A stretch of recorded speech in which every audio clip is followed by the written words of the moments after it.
UEFA Champions League quarterfinals first leg, guess who will win? Presenting by Football Showman, and this is episode 2. অর্থাৎ আজকের এই এপিসোডে আমরা কথা বলবো আর্সেনাল ভার্সেস স্পোর্টিং সিপি এই ম্যাচটা নিয়ে। সো এই ম্যাচটা নিয়ে যদি আমি কথা বলতে শুরু করি তবে আসলে অনেক কিছুই বলতে পারবো, বাট আমি এত কিছু এই ম্যাচটা নিয়ে আসলে বলতে চাচ্ছি না, কারণ আমি যত ডিসকাশনই করি আমার মাথায় একটা জিনিসই ঘুরতেছে যে এই ম্যাচে আর্সেনাল ফেভারিট এবং এই ম্যাচে আর্সেনাল জিতবে। মানে আমি ভিডিওর শুরুতেই বলে দিলাম, কারণ হচ্ছে এইটা নিয়ে যদি আমি অনেক লেংদি আলোচনা করি তাহলে এটা আসলে অনেক বোর ফিল করবেন আপনারা। আর এই ম্যাচটা নিয়ে এত কথা বলারও আমি তেমন কিছু দেখি না। স্পোর্টিং সিপি নিয়ে আমরা সবাই জানি, ইয়েস স্পোর্টিং সিপি একটা ট্রিমেন্ডাস কামব্যাক দিছিল বোডো গ্লিম্টের এগেনস্টে, but Arsenal is not Bodo গ্লিম্ট এবং আর্সেনাল খুবই ভালো পারফর্ম করেই আমার মনে হয় এই ম্যাচটা জিতবে। যদিও আর্সেনাল সাউদাম্পটনের সাথে আপনার FA কাপে দিছে, স্টিল আমি মনে করি আর্সেনাল এই ম্যাচে ফেভারিট থাকবে এবং আর্সেনাল জিতার মতো যথেষ্ট যোগ্যতা রাখে। প্লাস এই ম্যাচে একটা ইন্টারেস্টিং ব্যাপার হবে, সেটা হচ্ছে ভিক্টর গিওকেরেস তার ফর্মার ক্লাবকে ফেস করবে এবং ভিক্টর গিওকেরেস যদি স্কোর করতে পারে এই ম্যাচে তাইলে একেবারে বিষয়টা জমে ক্ষীর হয়ে যাওয়ার কথা।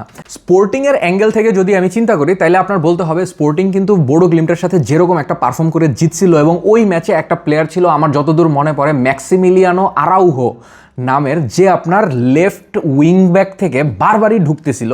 এই প্লেয়ারটা খুবই ডিস্টার্ব করবে আপনার এই আর্সেনালের খেলার দিনও। আপনারা খেয়াল করে দেখেন ম্যাক্সিমিলিয়ানো আরাউহো এই প্লেয়ারটা যদি খেলে তাহলে এই প্লেয়ারটা অনেকবার বল নিয়ে ঢুকবে এবং অনেকবার ক্রস দিয়ে আপনার গোল করার চেষ্টা করবে এই আর্সেনাল ভার্সেস স্পোর্টিং সিপির ম্যাচে। এই প্লেয়ারটা আমার স্পেশালি আই ক্যাচিং একটা প্লেয়ার মনে হয়েছে। প্লাস আপনার ট্রিনকাও নামের একটা প্লেয়ার আছে যে আপনার ফর্মার বার্সেলোনার প্লেয়ার, পর্তুগিজ, এবং সেও কিন্তু খুব ভালো পারফর্ম করে। অ্যাজ আ অ্যাটাকিং মিড খেলতে পারে, রাইট উইং লেফট উইং সব জায়গায় খেলতে পারে, স্ট্রাইকার হিসেবে খেলে না, স্ট্রাইকারকে হেল্প করে। এবং স্ট্রাইকার হিসেবে যে খেলতেছে লুইস সুয়ারেজ, এই লুইস সুয়ারেজ ওই উরুগুয়ের লুইস সুয়ারেজ না, এটা হচ্ছে আপনার কলম্বিয়ান লুইস সুয়ারেজ, যে আপনার খুব মারাত্মক একটা চান্স মিস করছিল খুব সম্ভবত কলম্বিয়ার হয়ে এই ইন্টারন্যাশনাল ফ্রেন্ডলিতে। বাট ও কিন্তু একটা ডেডলি স্কোরার, ওরে আপনি ছোট করে দেখলে চলবে না, সে যে কোনো মুহূর্তে গোল স্কোর করে দিতে পারে। স্পোর্টিংয়ের হয়ে ওই যে ভিক্টর গিওকেরেস যেরকম একটা ফর্মে ছিল না, ঠিক একই রকম একটা ফর্মে আছে কিন্তু এই লুইস সুয়ারেজ। আপনার চ্যাম্পিয়ন্স লিগেও গোল করতেছে, প্লাস আপনার পর্তুগিজ লিগে তো গোল করতেছেই। সো ওই দিক থেকে চিন্তা করলে আপনার অ্যাটাকিং লাইন আপে স্পোর্টিংয়ের খুব ভালো ভালো প্লেয়ার আছে এবং কাউন্টার অ্যাটাক দিয়ে স্পোর্টিং আর্সেনালকে গোল দিয়ে দিতে পারে। বাট আর্সেনালের ডিফেন্সের উপর আমার আসলে অতটুকু ভরসা আছে, যদি আপনার গ্যাব্রিয়েল মাগালায়েস এই খেলাটা মিস না করে। আমি যতটুকু লাস্টে শুনছি গ্যাব্রিয়েল মাগালায়েস খুব সম্ভবত ইনজুরিতে পড়ছিল, বাট ওই রকম সিরিয়াস কোনো কিছুতে পড়ছে নাকি ওটা আমি এখন পর্যন্ত নিউজে জানি না কোথাও। বাট যদি ইনজুরিতে না পড়ে থাকে এবং গ্যাব্রিয়েল মাগালায়েস প্লাস আপনার উইলিয়াম সালিবা এই দুইটা প্লেয়ার যদি আমাদের অ্যাভেলেবেল থাকে তাহলে অবভিয়াসলি আর্সেনাল এই ম্যাচে এমনিতেও ফেভারিট, প্লাস ডিফেন্স একেবারে সলিড হয়ে যায়। এবং আর্সেনাল ইজ নট বোডো গ্লিম্ট যে আপনার সবসময় ফিরাইতেই থাকবে, করতে থাকবে, বাট মাঝে মাঝে করেও ভাই, বলা যায় না, বুঝছেন না। এখন মিডফিল্ডে আমি খুব বেশি মিস করতেছি হচ্ছে আপনার এভারেচি এজিকে। যদিও আপনার মার্টিন ওডেগার্ড ব্যাক করছে, but is a attacking mid এবং ও নাম্বার 10 পজিশনে এমন কিছু করে যেটা আসলে অন্য প্লেয়াররা অত একটা করতে পারে না। যেমন ধরেন কোনো একটা ডামি খেলে দিল, একটা অদ্ভুত পাস দিল, চরম একটা ভালো শট দিল, এই খেলাটা অন্য প্লেয়াররা করতে পারতেছে না এখন। অ্যান্ড ওডেগার্ড অনেকদিন পরে আসলে মাঠে আসছে ফেরত। সো ওই দিক থেকে দেখলে আসলে ও কতটা ফিট, কতটা কি করতে পারে, আগের সেই ধার আছে কিনা সেটা এখনও প্রুভ হয় নাই, যেহেতু আপনার সাউদাম্পটনের সাথে লাস্ট ম্যাচে হাইরা গেছে এবং ওই ম্যাচেও অত একটা ইম্প্যাক্টফুল কিছু করতে পারে নাই কেউ, এবং খেলাটা খুবই বোরিং একটা খেলা হয়েছে আর্সেনালের। সো ওই দিক থেকে যদি আপনার বের হয়ে আসতে পারে আর্সেনাল, যেমন ধরেন আপনার এখন আর কিছু তেমন বাকি নাই, চ্যাম্পিয়ন্স লিগ আর আপনার প্রিমিয়ার লিগ ছাড়া তাদের সামনে আর কিচ্ছু নাই, ওভারঅল সব কম্পিটিশন থেকেই তারা অলরেডি নকআউট হয়ে গেছে, কোয়াড্রিপল জিতবে বলছিল বাট ওই রকম কিছু হয় নাই। Quarter final is a stage of champions league যেখানে আপনি যেই টিম ভাববেন জিততে পারে ওই টিমের জিতার পসিবিলিটি বেশি। কিন্তু কিছু ম্যাচ আছে যেগুলো আসলে প্রেডিক্ট করা যায় না, যেমন ধরেন আপনার রিয়াল মাদ্রিদ আর বায়ার্ন মিউনিখ, এই ম্যাচটা একেবারে 50-50 একটা কন্ডিশনে আছে। সো এই ম্যাচটা প্রেডিক্ট করা খুবই ঝামেলার, বাট স্টিল আমি আগের ভিডিওতে অলরেডি এটা প্রেডিক্ট করছি, জানি না আসলে কি হবে। সো এনিওয়েজ ব্যাপার হচ্ছে আপনার আর্সেনাল ভার্সেস স্পোর্টিং ম্যাচে I think Sporting have that guts to hurt Arsenal very bad, but Arsenal have that solid defensive wall. যদি এই ডিফেন্সিভ লাইন আপ আর্সেনালের হয়ে কিছু করতে পারে, অথবা ভিক্টর গিওকেরেস যদি কিছু করতে পারে, সে যদি মানে স্টেপ আপ করে, তাইলে আমার মনে হয় আর্সেনাল এই ম্যাচটা থেকে বাইর হয়ে আসতে পারবে। আপনি আবার চিন্তা করেন, এই ম্যাচটা যদি আর্সেনাল কোনোভাবে হারে, অর্থাৎ if Arsenal manage to lose against Sporting CP, then I think Arteta will be out in the next season.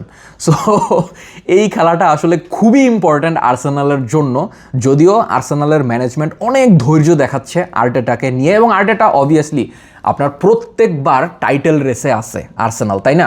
আপনি যত খারাপই বলেন, আপনি হাসাহাসি করতে পারেন যে সেকেন্ড হইতেছে, কোনো কিছু জিততে পারতেছে না, বাট স্টিল আর্সেনাল কিন্তু কাপ জিতার খুব কাছাকাছি আছে প্রত্যেকবার, বাট জিততে পারতেছে না, that is a different thing.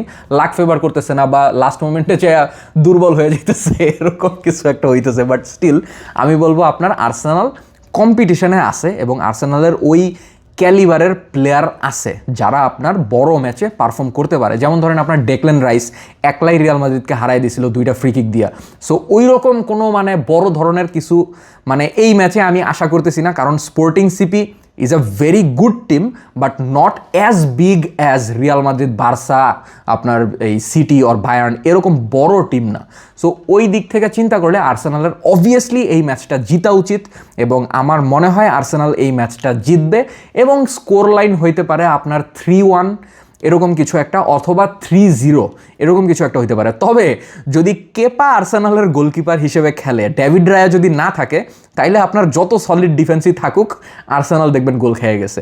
এবারেচি এজা যেহেতু নাই, তার মানে কাই হ্যাভার্টসকে হয়তো আমরা অ্যাটাকিং মিডে দেখতে পারবো আপনার আর্সেনালের, যেটা আমার পার্সোনালি একেবারেই পছন্দ না, কারণ কাই হ্যাভার্টস আপনার অত একটা নড়ে চড়ে না, এটা একটু মানে প্রবলেম, বুঝছেন? মানে ও ঠিক আছে, ও হচ্ছে আপনার পজিশন মাস্টার, খুব পজিশন বুঝে ভালো, কোথায় কখন থাকতে হবে, বাট হ্যাভার্টস না অত একটা মানে স্পিডি প্লেয়ার না। সো এইসব খেলা জিতার জন্য আপনার স্পিডি প্লেয়ার লাগবে, কারণ স্পোর্টিংয়ের প্লেয়ার যেগুলো আছে এগুলো কিন্তু স্পিড স্টার আপনি বলতে পারেন, মানে অনেকগুলো প্লেয়ার আছে তাদের যেগুলো আপনার ধুমধাম মানে চলে আসবে কাউন্টার অ্যাটাক দিতে, এবং আইসা একটা গোল দিয়ে চলে যাবে।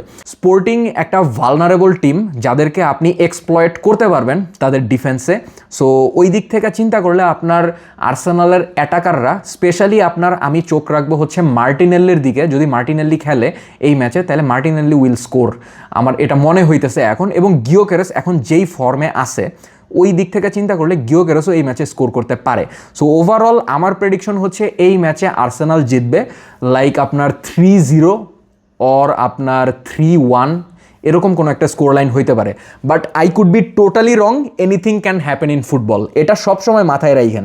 অ্যান্ড আপনারাও আপনাদের প্রেডিকশনগুলো অবভিয়াসলি আমার কমেন্ট সেকশনে জানায়েন যে আসলে আপনাদের কি মনে হইতেছে, এই ম্যাচে কি আর্সেনাল জিতবে নাকি আবারও বটল আপ করে দিবে ওইরকম সাউদাম্পটনের মতো।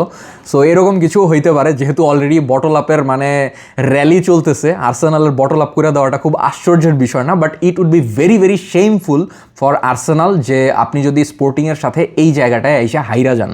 কারণ এখন কিন্তু আর্সেনালের উপরে একটা ম্যাসিভ প্রেশার চলে আসছে, কারণ খুব বেশি ম্যাচ আর বাকি নাই, মাত্র মানে কয়েকটা ম্যাচ বাকি রয়েছে প্রিমিয়ার লিগের, এবং চ্যাম্পিয়ন্স লিগেরও খুব বেশি ম্যাচ বাকি নাই। সো ওভারঅল চিন্তা করলে আর্সেনাল এখন খুব বেশি প্রেশারে আছে, প্লাস মিকেল আর্টেটাও আমার মনে হয় অনেক বেশি প্রেশারে আছে, আর থাকাটাই স্বাভাবিক, কারণ আপনি কত সুযোগ চান আর বলেন। আমরা কিন্তু খুব ক্লোজে আছি উইনিংয়ের, বাট পারতেছি না। ওই যে সবাই বলতেছে বারবার এলিফ্যান্ট অন টপ, মানে এই জিনিসটা প্রুভ হয়ে যাইতেছে বারবার, বুঝছেন? এটা হচ্ছে মেইন সমস্যাটা। হ্যাঁ, আমি এইটা বলতেছি না যে আপনি চ্যাম্পিয়ন্স লিগ জিততে আসেন এইবার, আমি ওই অত বড় দুঃসাহস করতেছি না, বাট আপনি যদি স্পোর্টিংয়ের সাথে হাইরা যদি চ্যাম্পিয়ন্স লিগ থেকে আউট হন, তাইলে এটা ভেরি ভেরি শেমফুল একটা ব্যাপার হবে। I don't know, anything can happen in football, I could be totally wrong. Sporting has a chance, very good chance, এবং আর্সেনাল এই ম্যাচটাও বটল আপ করে দিলে আমি খুব বেশি যে অবাক হয়ে যাব এরকম কিছু হবে না। সো দেখা যাক কি হয়। আপনারা আপনাদের প্রেডিকশনটা কমেন্ট সেকশনে জানায়েন যে এই ম্যাচে আপনারা কি প্রেডিক্ট করতেছেন, যে কে জিততে পারে, স্পোর্টিং নাকি আর্সেনাল, এবং স্কোর লাইনও কীরকম হইতে পারে সেটাও জানাইতে পারেন। সো এনিওয়ে, দেখা হবে পরের এপিসোডে, এপিসোড 3-তে, যেখানে কথা বলবো বার্সেলোনা ভার্সেস অ্যাটলেটিকো মাদ্রিদ এই ম্যাচটা নিয়ে। So thank you so much for watching this video.